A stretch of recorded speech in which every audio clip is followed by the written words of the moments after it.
Hi friends, இன்றைக்கி Sunday mutton phone போட்டு பிரியாணி செஞ்சுருக்கேன்னா அது எப்படின்னு நான் உங்களுக்கு சொல்கிறேன் வாங்க.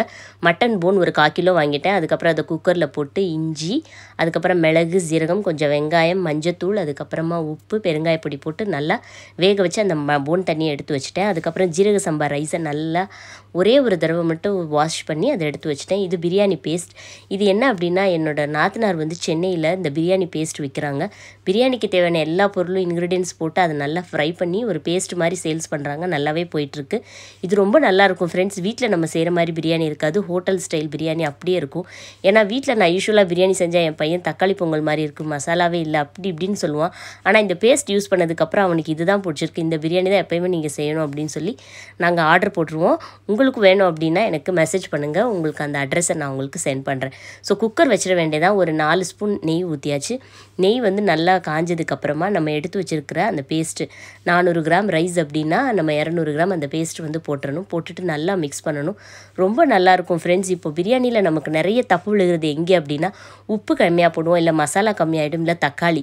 ஸோ இந்த பிரச்சனை எதுவுமே எல்லாமே இதில் இருக்கும். நம்ம எதுவுமே போட வேணாம், கறியும் அரிசியும் மட்டும் போட்டால் போதும், சூப்பரான பிரியாணி ரெடி ஆயிரும். இப்போ நல்லா 5 நிமிஷம் பிரியாணி அந்த பேஸ்ட் வறுபட்டதுக்கப்புறம் நான் எடுத்து வச்சுருக்கிற போன் இருக்கு இல்லையா, அதையும் போட்டு மிக்ஸ் பண்ணுறேன். நீங்கள் மட்டன் எடுத்து வச்சிங்க அப்படின்னா மட்டனையும் போட்டுருங்க. எங்கள் வீட்டில் மட்டன் போட்டால் என்ன ஆகுது அப்படின்னா, பீஸ் கிடைக்கலன்னு ஒரே பிரச்சனையாக இருக்குது. அதனால நான் பொதுவாக மட்டன் அதிகமாக போட மாட்டேன், தனியாக தான் மட்டன் பண்ணுவேன். ஸோ இது போன் போட்டிருக்கேன். நீங்கள் மட்டன் பிடிக்கும் அப்படின்னா மட்டன் போட்டு செய்யுங்க, வேறு லெவல் டேஸ்ட்டாக இருக்கும். நாங்கள் வீக்லி ட்வைஸ் பண்ணுவோம்னால ஒரு தடவை மட்டன் போடுவேன், ஒரு தடவை போன் போட்டு செய்வேன். ரெண்டுமே நல்லாயிருக்கும். குழந்தைங்க அதை விரும்பி சாப்பிடுவாங்க. அதுக்கப்புறமா ஒரு 5 நிமிஷம் பண்ணதுக்கப்புறம் தண்ணி ஊற்றிடணும். 1 கப்பு ரைஸ் அப்படின்னா 2 கப்பு தண்ணி. ஜீரக சம்பா ரைஸை வந்து ரொம்ப அதாவது கழுவாதீங்க, ஒரு தடவை கழுவுனா போதும். ஒரு 20 மினிட்ஸ் கழுவிட்டு அந்த தண்ணியை ட்ரைன் பண்ணிவிட்டு அப்படியே வச்சுருங்க.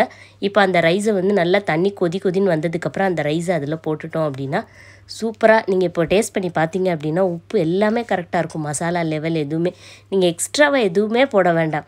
ஏன்னா சில பேர் வந்து இன்ஸ்டண்ட்டாக டக்குன்னு பண்ணணும், இதெல்லாம் எனக்கு அளவெல்லாம் பார்க்க முடியாது அப்படிங்கிறதுக்கு இந்த பேஸ்ட் வந்து ரொம்ப ஹெல்ப்ஃபுல்லாக இருக்கும்.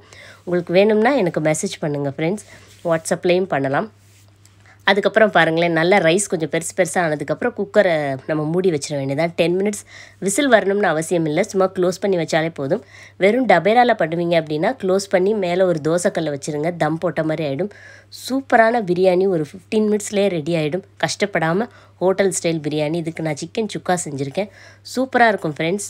உங்களுக்கு வேணும் இந்த பேஸ்ட் அப்படின்னா எனக்கு மெசேஜ் பண்ணுங்கள். தேங்க்யூ.